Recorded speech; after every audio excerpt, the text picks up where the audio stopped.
제가 종종 사용했던 성경절 다시 한번 보겠습니다. 출애굽기 18장 20절입니다.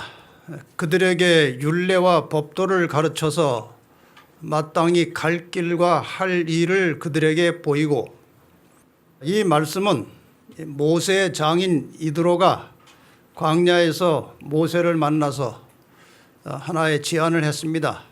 천부장, 백부장을 세워서 이렇게 잘 조직적으로 사람들을 지도하라. 그 말을 하면서 그 모세 장인 이드로가 모세에게 이 말을 한 것입니다. 사람들을 잘 가르쳐서 마땅히 갈 길과 할 일을 보여주고 지도하라는 것입니다. 여기 다시 역대상 12장 32절에 보면 비슷한 말씀이 나옵니다. 이사갈 자손 중에서 시세를 알고 이스라엘이 마땅히 행할 것을 아는 두목 지도자가 200명이니, 여기 시세를 안다고 하는 것은 갈 길이 어디인지를 분별한다는 것입니다. 이렇게 가고 있고 지금 상황이 이러하니 우리 백성들은 이것을 행하고 이렇게 사시오 하고 안내하고 가르쳐주는 사람을 우리는 지도자라고 하고, 특별히 오늘날 교회 목사들이 이 책임과 사명을 가지고 있습니다. 그래서 저는 그전에도 말씀드렸지만 이 설교를 할 때마다 상당히 조심스럽습니다.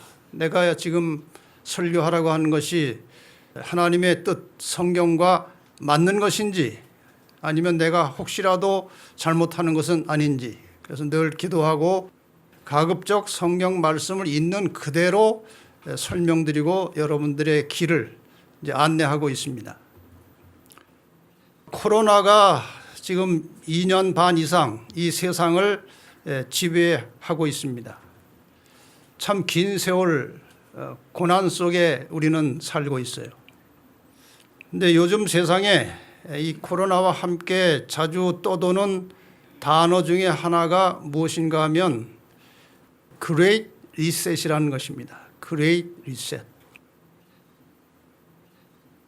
오늘 저는 특별히 이 Great Reset이라고 하는 이것을 누가 지배하는가, 누가 주도하는가, 이 문제와 관련해서 여러분들에게 이 시세, 현재 우리가 지금 어떤 세상을 살고 있고 이것이 앞으로 어디로 갈 것인지, 세상이 그것들을 좀 구체적으로 정확하게 진단해서 알려드리고, 그 다음에 이러한 시대에 우리가 무엇을 하고 어떻게 살아야 될 것이냐, 이 문제를 좀 다루겠습니다. 자, 우리가 살고 있는 지구입니다. 우리가 여기에 살고 있어요. 이 누가 주인입니까? 이 지구의 주인이 누굽니까? 하나님이에요, 사탄이에요? 정확하게 구분해서 말씀드리겠습니다. 이 지구의 주인, 소유권자는 만드신 창조주 하나님이십니다. 그건 변동이 없습니다. 그런데 관리를 아담과 하와에게 맡겼습니다. 관리. 주인은 하나님이신데 관리를 맡겨 놓았는데 관리를 잘 못했습니다. 그래서 이 관리권이 강탈을 당했습니다. 누구에게? 사탄이 인간을 죄짓게 만들어서 관리권을 뺏어갔습니다. 그러니까 소유는 하나님이 주인이시지만 지금 컨트롤, 이 관리는 누가 하는가 하면 사탄이 하고 있어요. 그래서 우리가 이 땅에 태어나면 일단은 마귀의 자식들이에요. 그래서 거듭나야 하나님의 자녀가 되는 것입니다. 예수님께서 시험 받으실 때 이런 시험도 있었습니다. 마태복음 4장 8절 9절에 마귀가 또 그를 데리고 지극히 높은 산으로 가서 천하 만국과 그 영광을 보여 가로되 만일 내게 엎드려 경배하면 이 모든 것을 내게 주리라 그랬어요. 이 말 속에는 지금 누가 가지고 있다는 것입니까? 이것을 사탄, 자기가 가지고 있는데, 예수 당신 이거 찾으러 왔지 않았느냐? 애쓰지 말고 나한테 절 한번 하면은 내가 주겠다는 거예요. 예수님께서 이 말을 부정하지 않으셨습니다. 다만 경배를 문제 삼으셨습니다. 경배는 하나님만 받는 것이다. 너는 경배 받을 대상이 아니다. 물러가라. 이렇게 끝내셨습니다. 예수님께서 오신 목적은 이 죄에 팔려서 사탄이 관리하고 있는 이 지구와 인류를 다시 찾기 위해서 예수님이 오셨습니다. 원주인은 하나님이시지만 지금은 사탄이 이 악의 세력들을 이용해서 사람들을 통제하고 다스리고 있는 것이 오늘 우리가 살고 있는 이 지구의 현실입니다. 자, 이 인간을 지배하는 이 세상 권력의 구조를 요즘 제가 이제 이런저런 공부하면서 이렇게 그려봤습니다. 제일 하층에, 제일 기초에 국민들이 있습니다. 각 나라의 국민들이 있고 이 국민들을 다스리는 국가의 통치자들이 있습니다. 그런데 이 국가의 통치자들도 자기 마음대로는 못합니다. 왜냐하면 세계적인 강대국의 통치자들이 있습니다. 중국이나 미국이나 러시아나 이 강대한 나라의 통치자들이 간섭을 합니다. 그래서 세계적인 강대국 통치자들의 간섭을 각 나라의 통치자들이 간섭을 받을 수밖에 없어요.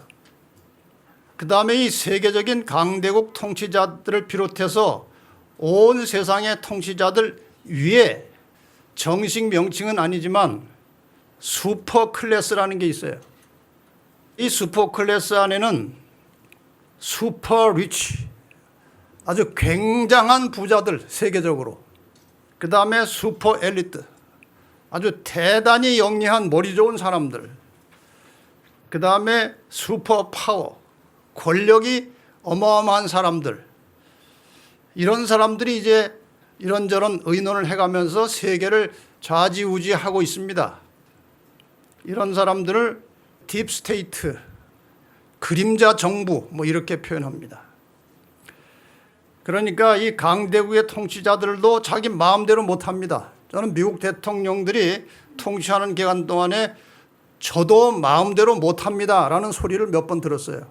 왜 마음대로 못하느냐? 이 슈퍼 클래스의 지시를 받아야 하는 것입니다. 이 사람들의 말을 안 들으면 언제 암살당할지 몰라요. 그런 구조 속에 지금 세상이 돌아가고 있습니다. 이 슈퍼 클래스 위에 또 하나의 힘이 있는데 그것이 사탄입니다. 이렇게 구조가 되어 있습니다.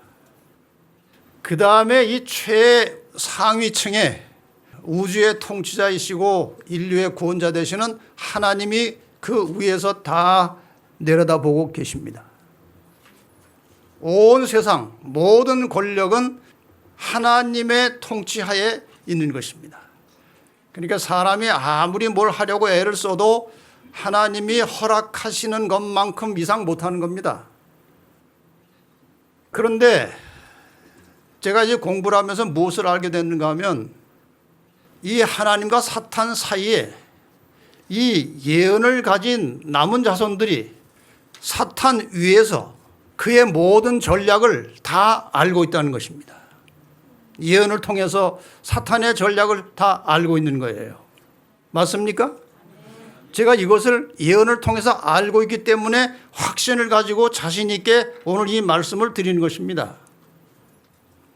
이 그레이트 리셋이라고 하는 것은 인류 역사의 이 마지막 단계에서 사탄이 온 세상을 지배하고 장악하기 위해서 만들어낸 사탄의 전략이 바로 그레이트 리셋이에요.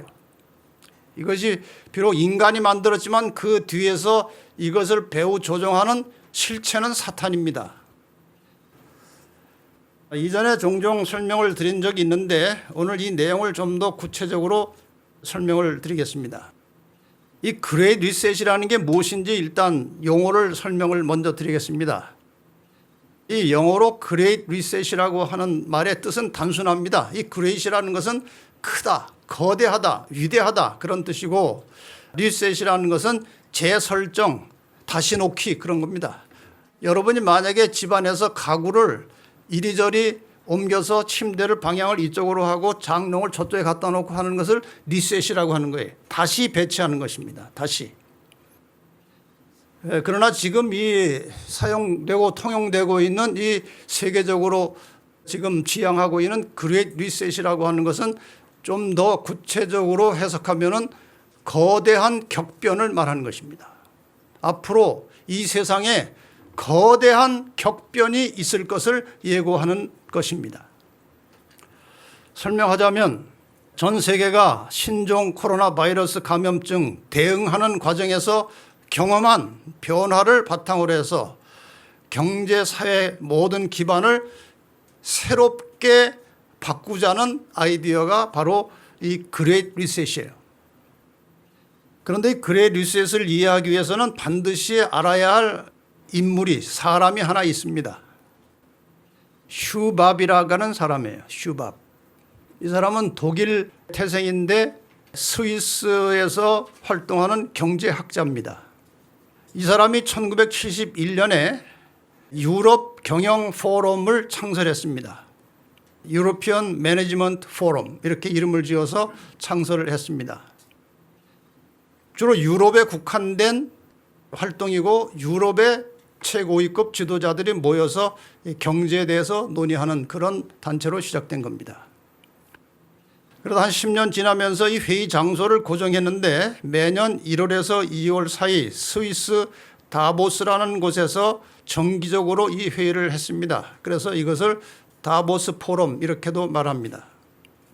그러다가 1987년에 이 유럽에 국한되었던 이 포럼 시스템을 세계로 확대해서 월드 이코노믹 포럼이라고 해서 세계 경제 포럼으로 명칭을 바꾸고 이 회의에 전 세계의 모든 유력한 기업가들과 정치가들과 또 경제학자들을 모아가지고 회의를 시작한 것이 1987년입니다.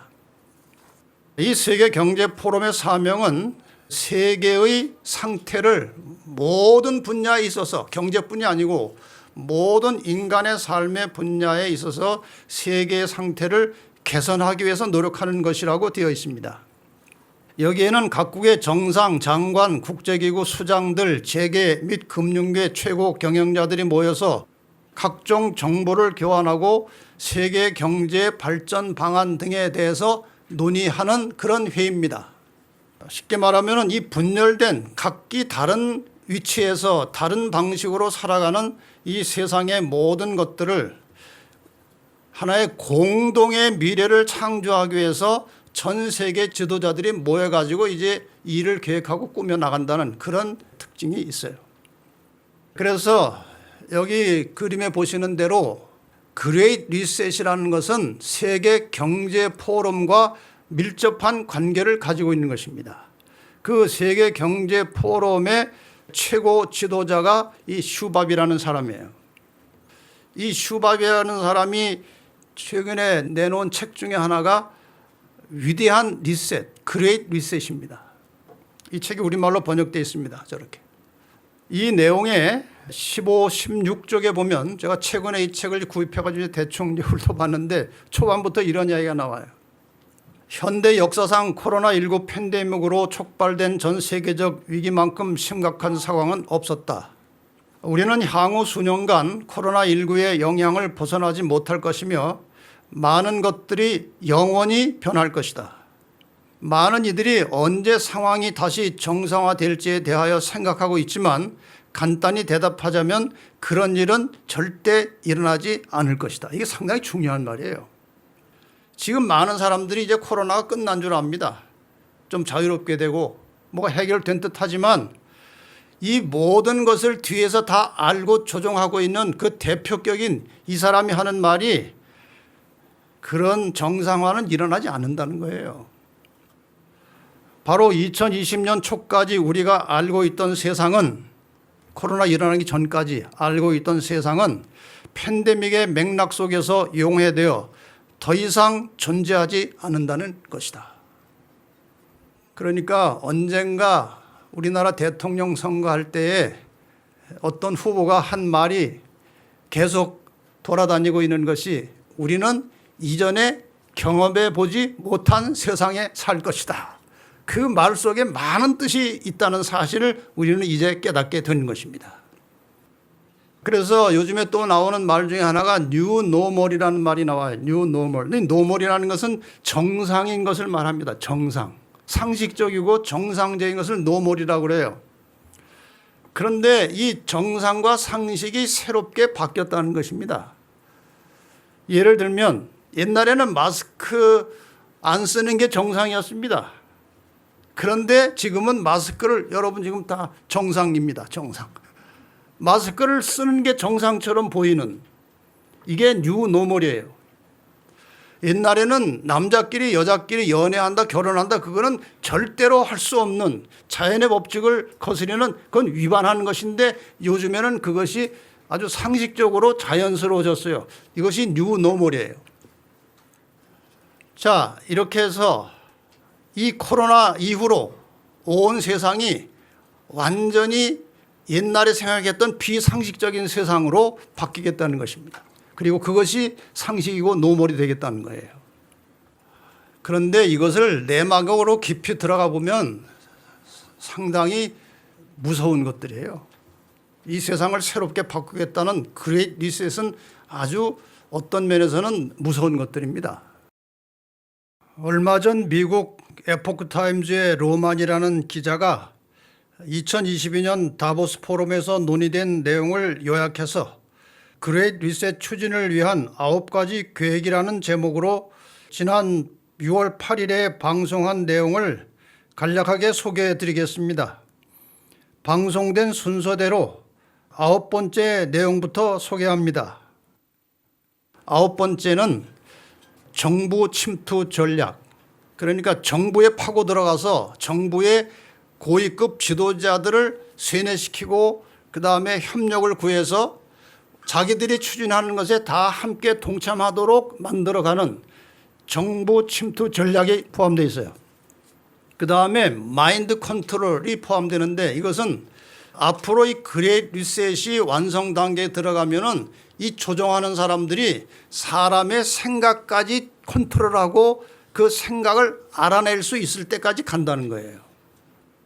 에포크 타임에서 방송된 또 다른 내용을 보면 그레이트 리셋에 깊이 관여하고 있는 유발 하라리라는 학자가 이런 말을 했습니다.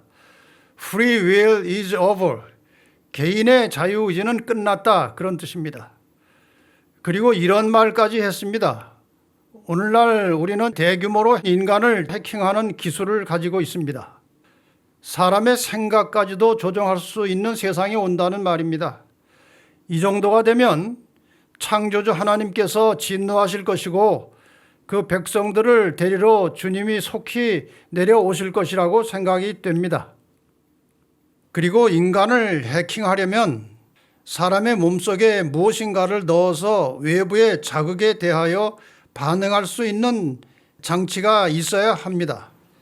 그것을 위해서 시도하는 것이 7번째 마이크로칩 알약을 만들어서 그 알약을 하나 먹으면 그 속에 마이크로칩이 들어있어서 그게 다 이렇게 속에서 어느 정도 소화가 되고 나면은 인간 속에 뭔가 외부가 신호를 보낼 때 반응할 수 있는 장치가 만들어진다는 거예요. 초기에는 이 일을 시작할 때 사람의 질병을 치료하는 데 필요하다는 명분으로 시작할 것이지만 얼마든지 다른 목적으로 사용할 수 있는 장치가 사람의 몸속에 들어있게 되는 겁니다. 또 다른 방송에서는 이러한 계획을 이렇게 비판하고 있습니다. 이는 병을 치료하는 혁신적인 기술이 될 수도 있고 약자를 무자비하게 통제하는 수단이 될 수도 있다. 이게 공상 소설이 아니고 현실로 그렇게 하겠다는 것입니다. 그리고 얼마든지 그렇게 할 수 있는 기술을 가지고 있는 거예요. 그 다음에 6번째는 봉쇄 찬양 포럼. 이건 좀 말이 좀 이상하긴 한데 영어로는 Praising of Lockdown이에요. 그러니까 코로나 때문에 사람들 꼼짝 못하게 봉쇄하잖아요. 돌아다니지 못하게. 그것을 아주 좋은 것으로 찬양한다는 겁니다. 이렇게 되면 인간이 인간 사이의 교제도 다 끊어지고 경제가 다 망가지게 돼 있어요. 그 다음에 이제 그 중심에 이제 그래서 모든 것을 다시 다 새롭게 고쳐야 된다. 그레이트 리셋이라는 것이 다섯 번째고, 그 다음에 네 번째는 표현의 자유를 제한한다는 것입니다. 이렇게 사람들을 강조하고 강요하면 상당한 저항이 일어납니다. 그런데 그런 저항에 대한 표현을 함부로 하지 못하도록 자유를 제한시키는 것입니다. 이미 우리가 유튜브나 이런 통신상에 현재 이 세계를 지배하고 지도하는 사람들이 추진해 나가고 있는 여러 가지 정치 전략에 대해서 반대하거나 폄하하거나 이상한 그런 것들을 퍼뜨리면 다 지워버려요. 이미 표현의 자유가 제한을 받고 있는 시대에 들어가 있어요.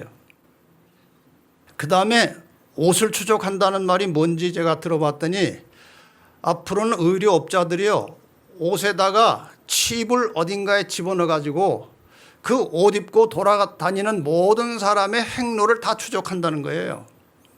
이런 일까지 계획하고 있습니다. 그런데 두 번째는 그냥 건너뛰어야 된다고 그랬는데 뭔지 모르겠어요.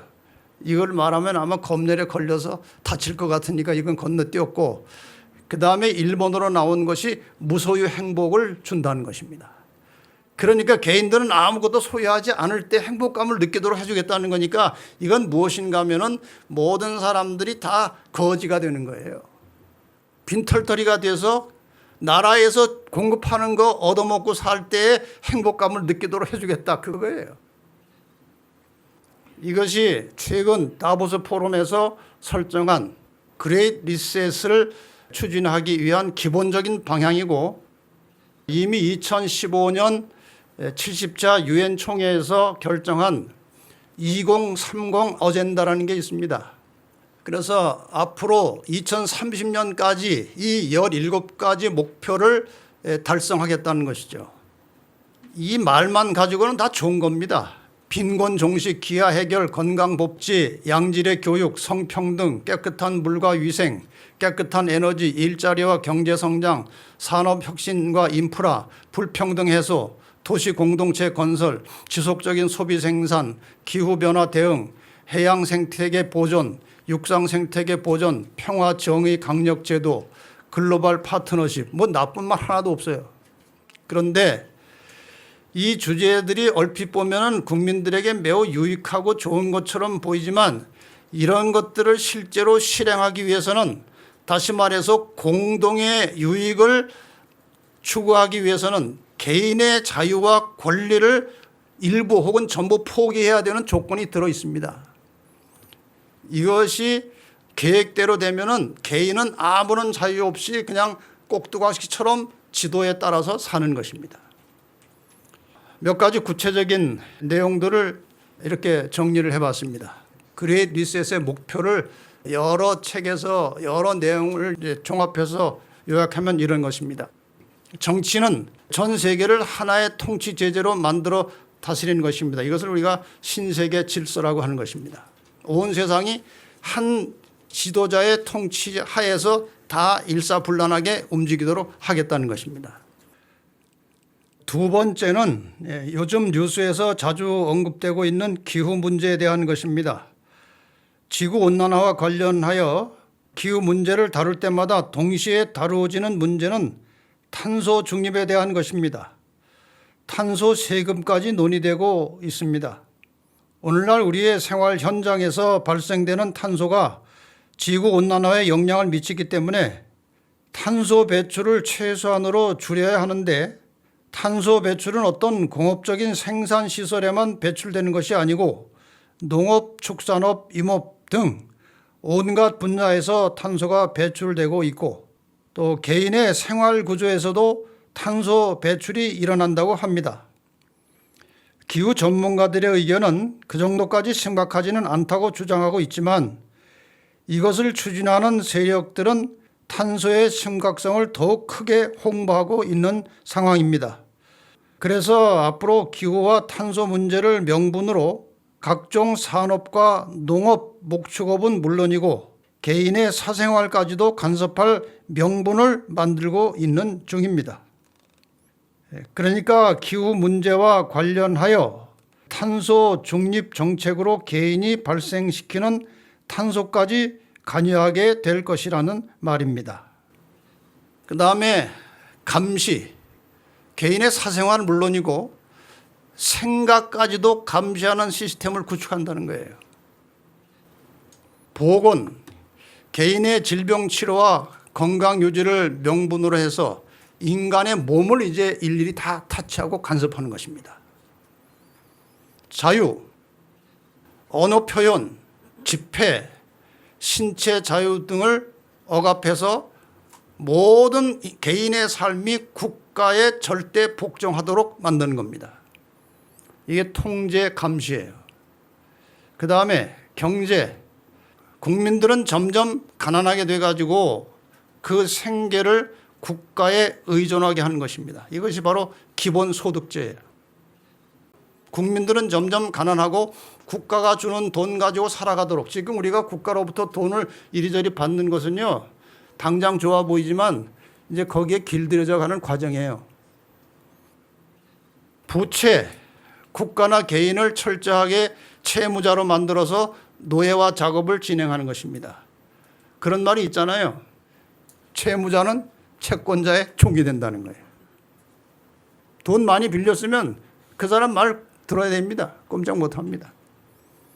국가가 이제 개인들을 채무자로 만드는 거예요.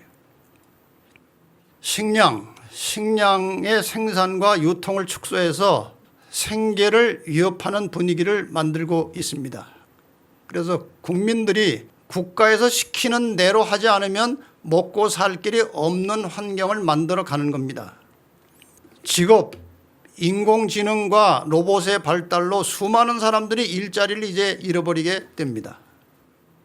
화폐는 디지털 화폐를 상용화해서 개인의 경제 생활이 완전히 다 노출돼서 어디 가서 얼마 쓰고 뭐 하고 하는 것이 적나라하게 다 드러나는 것입니다. 현금이 없어요. 다 디지털로 계산을 하고 받는 것입니다. 그래서 경제와 생계를 철저하게 관리, 감시, 감독하는 거예요. 그 다음에 도덕적인 면에서 성평등 사상을 과도하게 강조해서 인간의 성 정체성을 파괴합니다. 여자라도 내가 남자라고 주장하면 남자야. 남자인데 내가 여자다 하고 주장하면 그건 여자야. 이런 세상이 돼가고 있다는 겁니다. 종교, 이게 중요하죠. 전 세계 모든 종교를 통합해서 하나님 유일신 사상을 파괴하는 것입니다. 모든 종교를 다 인정해서 다 구원을 인정하는 것입니다. 이러한 여러 가지 목표를 가지고 지금 세상이 움직여가고 있는데, 이 중에서 가장 핵심적이면서도 쉽게 이루어질 수 있는 것이 지금 현재 거의 완성 단계에 있는 것이 종교 통합입니다. 종교를 통합하는 거예요. 이런 단어를 들어보셨는지 모르겠습니다. 크리슬람, 기독교하고 이슬람교를 합쳐서 크리슬람이라고 이름을 붙여서 지금 통합 작업을 하고 있는 과정이 있는데 거의 완성 단계에 있습니다. 종교 통합이 아주 순조롭게 진행되고 있습니다. 여기 International Day of Human Fraternity라고 하는 날을 하나 정했어요. 2월 4일이 세계 인간 형제의 날이에요. 이것을 2020년 12월 21일 유엔 총회에서 이 날을 결정했습니다. 모든 종교와 종교인들이 다 하나라는 것입니다. 프란치스코 교황은 여기와 관련해서 천국은 모두에게 열려 있습니다. 신을 믿지 않아도 양심을 따르면 신이 자비를 베풀 것입니다. 기독교에서는 무엇을 가르칩니까? 오직 예수 그리스도를 통해서만 인간이 죄를 해결하고 구원받을 수 있다. 이것이 기독교 정신입니다. 그런데 이제 교황마저 그게 아니다. 누구나 다 신을 믿지 않아도 다 양심을 따라 잘 살면 누구나 구원받는다. 이렇게 해서 지금 대단히 중요한 약속과 협의가 이슬람과 천주교 사이에 이미 종결됐습니다. 이슬람 인구와 천주교 또 혹은 기독교 인구를 합치면은 인구가 어마어마하게 많습니다. 자, 이렇게 그레이트 리셋, 그러니까 아주 위대한 재설정, 위대한 리셋, 새로 설치하는 겁니다. 온 세상을 새로 설치하는 이런 과정에서, 새로운 세상의 질서를 만들어 오는 과정에서 실제적인 인물로 드러나는 사람들이 이제 소개되어 있어요. 제가 이름은 여기다가 일일이 떼지 않았습니다만은 슈퍼 리치, 슈퍼 엘리트, 슈퍼 파워, 그러니까 세상에서 권력이 대단히 큰 사람들, 큰 부자들, 그 다음에 머리가 아주 좋아서 온갖 이론을 만들어내는 사람들, 이런 사람들이 지금 뒤에서 움직이는 사람들이 이 사람들이에요. 앞에 나선 사람도 있고, 가운데 위에 있는 사람이 이제 로스차일드라고 하는 세계에서 가장 큰 부자입니다.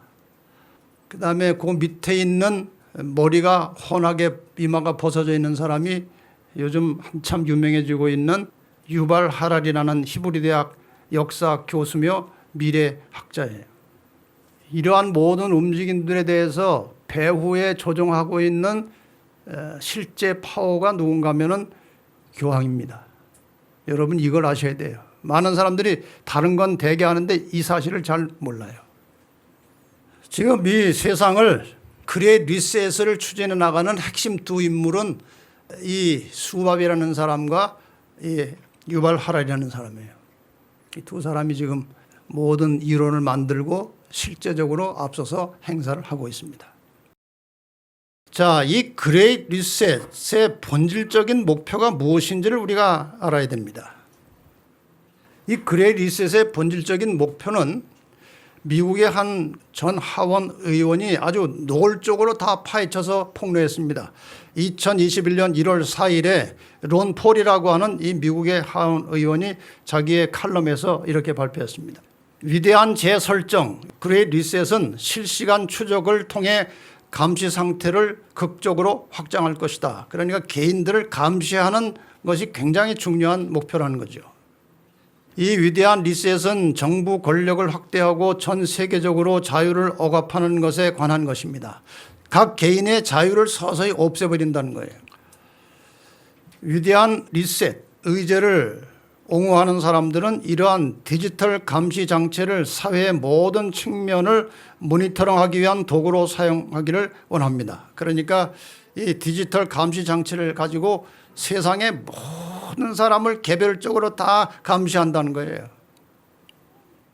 이걸 아주 상당히 결론적으로 이렇게 나왔습니다. 위대한 리셋은 실시간 추적을 통해 감시 상태를 극적으로 확장할 것인데 상품으로서의 인간, 재고로서의 시민, 제품으로서의 사람을 이렇게 본다는 것입니다.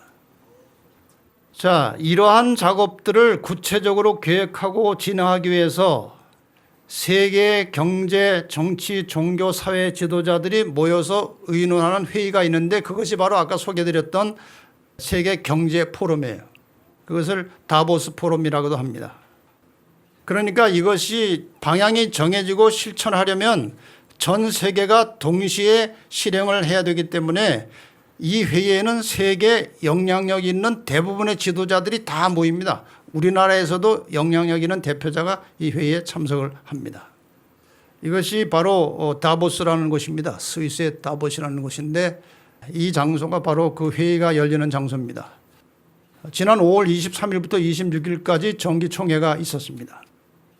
이 총회에서 나온 발언들 이미 그전에 제가 한번 소개해드렸습니다만 다시 한번 정리해드립니다. 무슨 발언이 나왔는지. 이 사람이 이제 총괄하는 슈밥이라는 사람의 회장. 여기에 모인 여러분 같은 권력자들이 세상의 주인이에요. 미래는 그냥 오는 것이 아닙니다. 미래는 우리들에 의해 결정되는 것입니다. 그 회의에서 결정하면 그렇게 간다는 겁니다. 세상을 바꿀 힘은 여러분에게 있습니다. 그냥 대표자들에게 계속해서 이것을 주입시키는 겁니다. 여러분에 의해서 세상을 바꿀 수 있다는 거예요. 그들이 어디를 가는지 어떤 교통수단을 이용하는지 그리고 무엇을 소비하는지 그것을 전부 다 알 수 있다는 거예요. 앞으로 개개인에 대해서 모든 것을 알 수 있다는 거예요. 이 폭스뉴스에서 이것을 전하면서 이렇게 결론을 짓습니다. 이들은 당신의 모든 행동을 감시하려는 계획을 가지고 있습니다. 그러니까 앞으로 이 세상 모든 사람을 개별적으로 감시하고 통제하겠다는 것이 이 그레이트 리셋의 굉장히 중요한 목표예요. 그래서 그전부터 세계 단일 정부, 신세계 질서 이런 말들은 바로 이것을 목표로 두고 이것을 염두에 두고 추진해온 이들의 전략적 용어입니다. 그런데 지난 2년 반 이상 계속되어 온 코로나가 이 사람들이 이 일을 추진하고 진행하는 과정에서 굉장히 중요한 사건으로 이제 드러난 것입니다. 이 코로나 방역 과정 속에서 모든 사람을 개별적으로 통제하고 감시 감독할 수 있다고 하는 방법을 찾아낸 겁니다. 다시 말하면 코가 껴인 겁니다. 코로나로 코가 껴가지고 이제는 앞으로 이들이 끌고 가는 대로 갈 수밖에 없는 상황이 돼버린 거예요. 지금 다시 요즘 여러분 뉴스에서 가끔 보시지만 원숭이 두창 이야기가 나오잖아요. 그러니까 앞으로 이 전염병은 계속해서 인간들 사회에 돌아다니면서 사람을 통제하고 간섭하는 수단으로서 이용하게 될 것입니다. 자, 그러면은 이 그레이트 리셋의 총괄적인 목표는 무엇이고 리셋이 되고 나면 누가 세상을 지배하게 될 것이냐? 이게 계시록 13장에 예언이 되어 있다는 겁니다.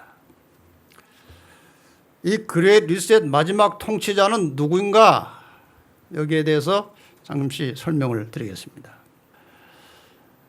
누가복음 21장 26절로 28절에 보면 사람들이 세상에 임할 일을 생각하고 무서함으로 기절하리니 이는 하늘의 권능들이 흔들리겠습니다.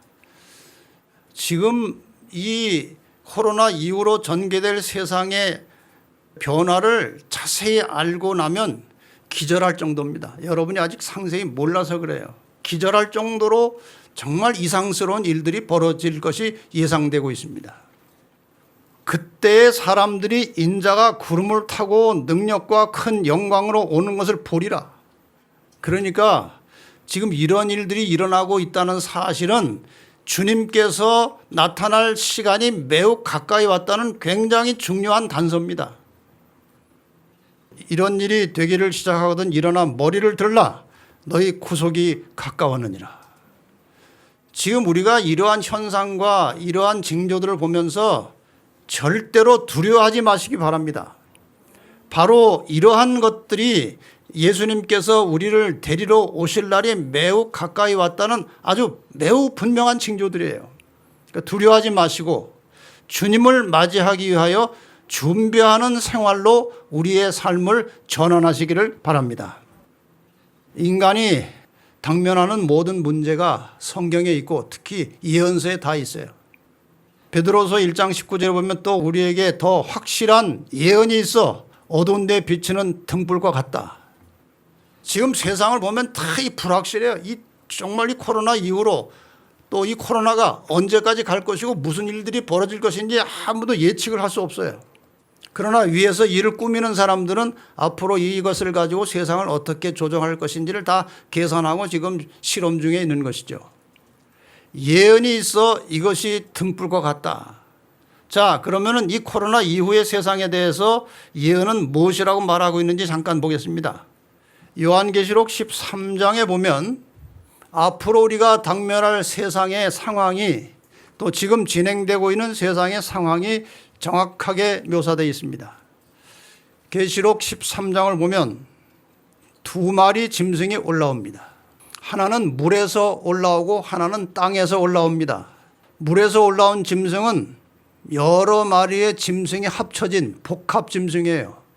사자 입, 표범, 열불, 곰발, 다니엘 7장에 나오는 짐승을 하나로 합쳐놓은 복잡한 짐승이 나옵니다. 그 다음에 땅에서 나온 짐승은 양 같은 짐승이 올라왔습니다. 양, 두 뿔 가진 양 같은 짐승이 올라왔어요. 성경은 다니엘 7장 23절에 보면은 짐승은 나라라고 말합니다. 여기 넷째 짐승은 넷째 나라라고 하는 것인데 지금 계시록 13장에 등장한 이 두 짐승은 어떤 국가적 세력을 말합니다. 우리가 이것을 여기서 자세하게 비언을 풀 시간이 없습니다만은 결론적으로 이제 답을 말씀드리면 이 복잡하게 생긴 짐승은 마지막에 일어나서 큰 힘을 가지고 세상을 다스리게 될 바티칸 나라를 말합니다. 교황권을 말하는 것입니다. 그 다음에 새끼 양같이 두 뿔 달린 짐승이 올라와서 활동하는 이 양 같은 짐승은 개신교 국가로 출발한 미국을 말하는 것입니다.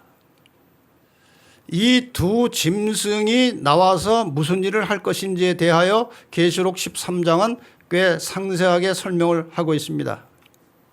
바티칸에 대해서 이 교황권에 대해서 13장 1절 2절 내가 보니 바다에서 한 짐승이 나오는데 뿔이 열이요 머리가 7이라 용이 성경에서 용은 사탄입니다.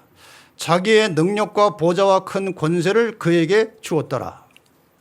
그의 머리 하나가 상하여 죽게 된 것 같더니 그 죽게 되었던 상처가 나음에 온 땅이 이상히 여겨 짐승을 따르고 그러니까 이 교황권이 중세 종교 암흑 시대를 지배하다가 1798년에 몰락해서 없어졌습니다.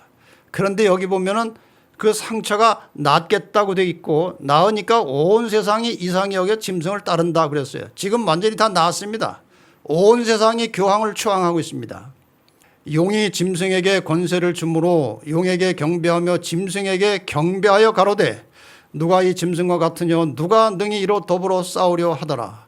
그러니까 결국 마지막에 가면 온 세상이 이 교황의 권세에 굴복하여 경배하게 될 것이다. 그런 예언이죠. 그 다음 말씀이 중요합니다. 죽임을 당한 어린 양의 생명책에 창세 이후로 농명되지 못하고 이 땅에 사는 자들은 이 말은 어린 양의 생명책 이름이 기록됐다는 것은 구원받은 하나님의 백성이라는 뜻입니다. 그러니까 구원받은 하나님의 백성들 외에는 온 세상 모든 사람들이 교황의 권세에 굴복하고 그의 말을 따를 것이다. 이 예언입니다. 그런데 교황이 단독으로 이 일을 할 것이 아니고 누군가가 옆에서 돕겠다고 나와 있어요. 그것이 미국입니다. 내가 또 오매 다른 짐승이 땅에서 올라오니 새끼양같이 두 뿔이 있고 역시 근원은 용입니다. 용처럼 말하더라. 저가 권세를 받아 그 짐승의 우상에게 생기를 주어 그 짐승의 우상으로 말하게 하고 또 짐승의 우상에게 경배하지 아니하는 자는 몇이든지 다 죽이게 하더라. 이 교황의 권세에 굴복하지 않고 그의 말을 따르지 않을 경우에 핍박을 넘어서 죽이기까지 한다는 말이에요. 위협을 주는 것입니다. 더 나가서 저가 모든 자 곧 작은 자나 큰 자나 부자나 빈궁한 자나 자유한 자나 종들로 그 오른손에나 이마에 표를 받게 하고 누구든지 이 표를 가진 자 외에는 매매를 못하게 한다. 그러니까 이 교황의 권세에 굴복하는 어떤 증거가 없으면 매매도 못하게 될 것이다. 그러니까 생계가 끊어질 위험도 있다. 그 말입니다. 오늘날 이 세상의 패권 국가라고 할 때 우리는 얼른 미국을 말합니다.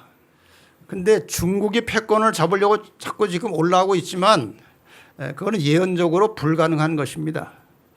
그러나 실상 이 마지막 시대의 패권 국가는 미국이 아니고 바티칸입니다. 교황권입니다. 이게 패권 국가예요. 현재 패권 국가로 보이는 미국이 바티칸의 교황권이 세계 패권을 장악해서 세계를 통치할 수 있도록 협력하고 적극 지원하는 것입니다. 그러니까 미국은 이 교황권이 온 세상을 통치하도록 하는 하나의 들러리 역할을 하는 거예요. 미국이 지배하는 게 아니고 미국의 그 막강한 힘을 가지고 교황을 세워주고 교황이 일할 수 있도록 다 준비를 갖춰준 다음에 마지막에 등장할 그 파워는 교황권이에요. 오늘날 많은 사람들이 이 사실을 모르기 때문에 완전히 예측이 다 실패로 돌아가고 있는 것입니다. 미국은 청교도의 신앙으로 출발했지만 독립국가의 형태를 갖추기 시작할 무렵에는 이미 사탄의 역사가 아주 강력하게 미국을 지배하고 있었고 악의 세력이 국가를 다 장악하고 있었습니다. 미국이 이제 독립할 무렵에 가서는 미국의 수도로 계획되고 발전된 이 워싱턴을 우리가 잠깐 공부할 필요가 있는데, 미국의 모든 도로들의 형태는 격자형입니다. 이렇게 남북으로 길이 똑바로 나 있고 동서로 길이 다 나 있어서 미국의 도로는 다 이렇게 격자형입니다. 단 워싱턴에만 대각선 도로들이 있습니다. 희한합니다. 워싱턴에만 대각선 도로가 있어요. 그 대각선 도로를 이렇게 항공사진으로 찍어서 대각선 도로를 이렇게 색칠을 하면요, 희한한 일이 벌어지는 거예요. 여기 보시면 워싱턴에 있는 어느 한 곳에 대각선 도로를 연결하니까 이런 모양이 나왔습니다. 이 모양이 비슷하지 않습니까? 컴파스와 직각자가 겹쳐 있는 거예요. 이게 프리메이슨의 심볼입니다. 프리메이슨은 온 세계를 지금 하나로 통합하기 위해서 활동하고 있는 가장 강력한 집단 중에 하나입니다. 그 다음에 또 한 곳에 이 대각선 도로를 연결시켜 보면 저런 육각형 별이 나옵니다. 도로 연결해 보면 저 육각형은 이스라엘의 국기에 들어있는 겁니다. 다시 말해서 지금 온 세상을 상부층에서 통제하고 감시하고 일을 꾸려가는 것은 세계 유대인 부자들입니다. 거의 그들의 힘에서 지금 세상이 움직이고 있어요. 그래서 이스라엘과 유대인들을 상징하는 이 육각별이 도로에 표시가 되어 있어요. 그 다음에 또 다른 곳에 이 도로를 연결해 보면 오각형과 별이 나옵니다. 이 오각형과 별은 상당히 많은 것들을 상징하는데 대표적인 것은 이런 모양입니다. 이것은 무엇을 상징하는가 하면은 사탄교의 심볼입니다. 그러니까 이 미국이라는 나라는 독립해서 나라가 이제 체제를 가지고 시작할 때부터 이런 사탄과 악의 세력이 완전히 세상을 지배하려고 하는 준비가 갖춰진 상태로 출발한 거예요. 그리고 지금 역사가 여기까지 흘러온 것입니다. 결국 현재 이 세계 패권 국가로서 세계를 좌우하고 있는 것처럼 보이는 미국은 결국 바티칸의 교황권을 세계 최고의 지도자의 자리에 서게 할 것입니다. 예언적으로 그렇게 되어 있어요. 그래서 이것이 완성될 때까지는 교황은 세상에 아주 선한 이미지를 인식시키는 그런 일에 주력할 것이고, 세상은 교황의 그 모습에 감동하면서 교황의 권세에 신뢰심을 갖게 되는 것입니다. 이것이 전략입니다. 그러나 조만간 마지막 때에 이 교황의 권세가 패권을 장악하면 그 본색이 드러날 것인데, 어떤 본색인가? 중세 종교 암흑시대 동안에 하나님의 백성들을 사정없이 핍박하고 살해하고 가두고 죽이던 그 본질이 마지막에 다시 나오는 것입니다. 이것이 역사의 마지막 장면이라고 예언은 설명하고 있습니다. 그러니까 이 마지막 시대에 이 교황의 권세를 거역하는 세력들은 이 땅에 존재하기가 매우 힘듭니다. 단 하나님께서 그 백성을 지키고 계시기 때문에 하나님의 백성들이 끝까지 살아남아서 존재하다가 살아서 주님의 재림을 영접하게 되는 것입니다. 이것이 하나님의 계획입니다. 지금 교황은 뒤에서는 전 세계를 하나의 체제로 하나의 세계로 묶어가고 있는 이 과정 속에 교황이 지금 최선을 다해서 애쓰는 것은 선한 이미지를 보이는 겁니다. 신뢰받을 수 있는 이미지를 그려내는 겁니다. 그래서 대체적으로 사람들은 교황에 대해서 이런 이미지를 갖습니다. 불안한 세상에 안정과 평안을 가져올 수 있는 지도자, 이렇게 기대합니다. 전쟁을 종식시키고 세계의 평화를 이루어낼 수 있는 지도자는 교황이다. 이 경제적 파탄 상황에서 경제 회복의 탈출구를 만들어줄 수 있는 인물은 교황이다. 여러분, 이 바티칸과 교황청의 재산은요, 카운트할 수 없을 만큼 많아요. 어마어마한 경제력을 가지고 있습니다. 빈부의 격차를 해소하고 공평한 분배를 이루어낼 수 있는 지도자, 그분은 교황이다.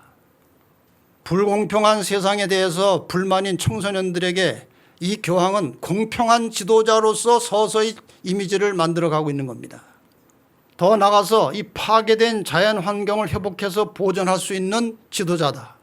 이런 일들을 지금 다 하고 있어요. 결국 보이지 않는 하나님 대신 보이는 하나님으로 인식하게 해서 교황을 의지하게 만드는 분위기를 연출하고 있는 것이 오늘 이 세상의 현실입니다. 결국 어떻게 될 것이냐? 이게 아주 중요한 것입니다. 계시록 13장 8절, 죽임을 당한 어린 양의 생명책에 창세 이후로 농명되지 못하고, 농명된 사람들은 구원받는 사람들이에요. 그런데 농명되지 못한 사람들, 구원을 받지 못할 사람들은, 이 땅에 사는 자들은 다 짐승에게 경배하리라. 교황의 힘에 굴복할 수밖에 없다는 것입니다. 자, 여러분이나 저나 지금 예언을 통해서 이 사실을 명백히 인식하고 있습니다. 여러분, 이 세상에 어떤 위협과 위험이 올지라도 우리의 이름이 어린 양의 생명책에 기록됐다는 사실을 깊이 생각하시고 끝까지 승리하시기를 바랍니다. 지금 온 세상이 사탄의 권세로 거의 매몰되어 가고 있는 과정에 우리가 살고 있습니다. 그러나 분명한 사실, 잠언 16장 9절에 보면은 사람이 마음으로 자기의 길을 계획할지라도 그 걸음을 인도하시는 자는 여호와시니라.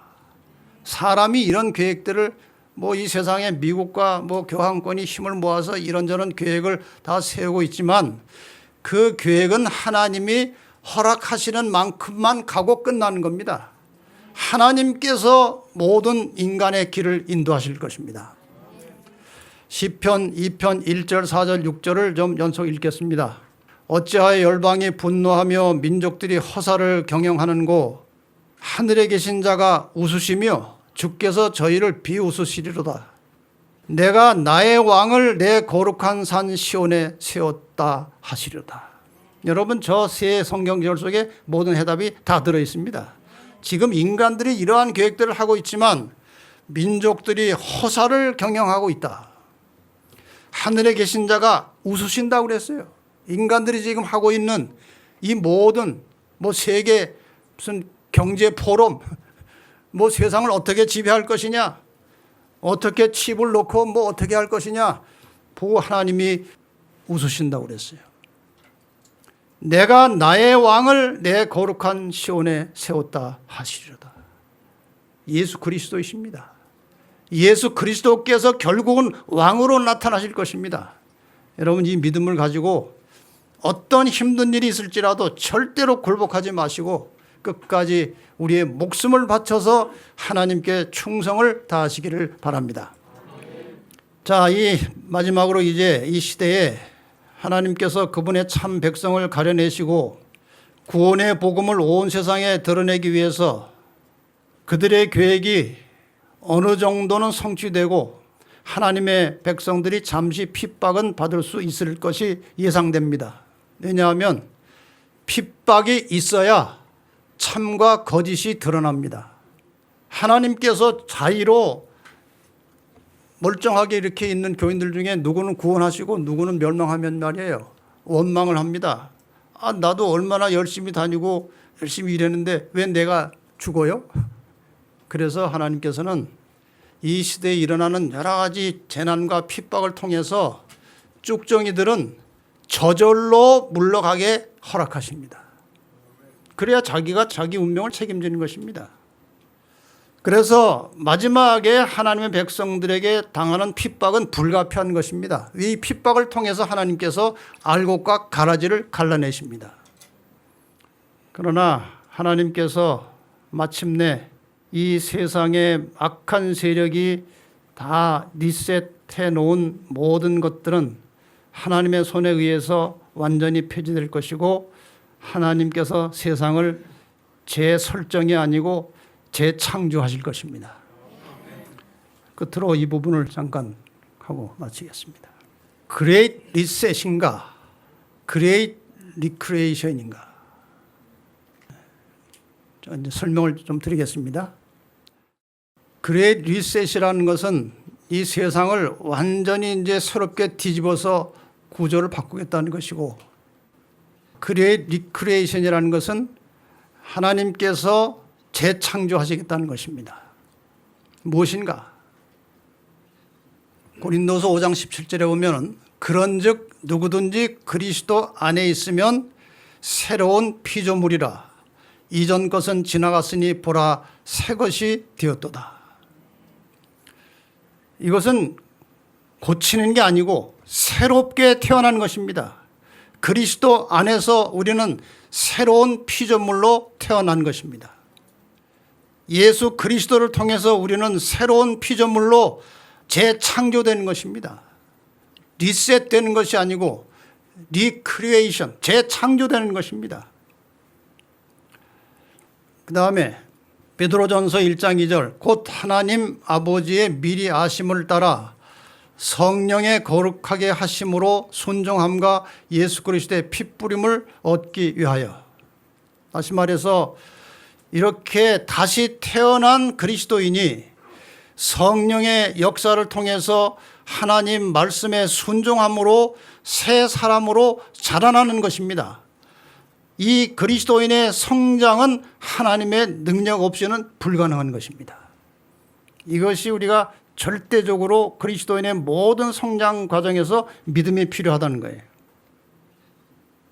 계시록 21장 1절과 5절을 연결해서 봅니다. 또 내가 새 하늘과 새 땅을 보니 처음 하늘과 처음 땅이 없어졌고 바다도 다시 있지 않더라. 마침내 하나님께서는 새로운 피조물들이 하나님과 함께 영원히 살 수 있는 새 하늘과 새 땅을 창조하십니다.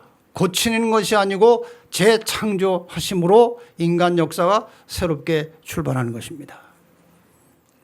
우리가 재설정이라는 것을 리셋이라고 해요. 다시 고쳐서 설정을 리셋이라고 하는데 하나님께서는 리크리에이션, 재창조를 말씀하십니다. 왜 재설정이 아니고 재창조입니까? 인간과 지구는 고쳐서 사용할 수 있는 그런 상품이 아니고 다 폐품이 됐기 때문에 다시 만드셔야 하는 것입니다. 그래서 재창조가 필요한 거예요. 자, 이 그림을 보시면 좀 이해가 될 것입니다. 하나님께서 천지 만물을 완벽하게 아름답게 창조하셨습니다. 그런데 지금 우리가 살고 있는 세상은 완전히 쓰레기통이 됐어요. 디스트럭션, 파괴가 돼서 이건 고쳐서 쓸 수 있는 상태가 아니에요. 개선해서 쓸 수 있는 상태가 아닙니다. 그래서 하나님께서 새하늘과 새 땅을 재창조하시겠다고 했습니다. 리크리에이션이에요. 이 말씀을 염두에 두시고 이제 이 두 가지 부분을 잘 생각해 보시기 바랍니다. 그레이트 리셋, 세상을 다시 재조정하는 이 그레이트 리셋의 목적은 개인을 통제하고 감시해서 국가의 정책에 절대 복종하게 만드는 것이 리셋이에요. 재설정하는 것입니다. 그 다음에 무신론 사상의 인간 중심 세상을 만들어서 기독교를 말살하는 것입니다. 사탄이 이 세상을 리셋하려고 하는 계획이에요. 세 번째, 평범한 사람들을 노예화시켜서 인격을 상실한 기계나 상품이 되게 하는 것입니다. 네 번째, 한 권력자가 세상의 주인이 되어서 모든 것을 무력으로 통치하는 것입니다. 그리고 다섯 번째로 사탄이 악의 세력을 이용해서 온 세상 모든 사람을 지배하는 것이 이 리셋의 목적이에요.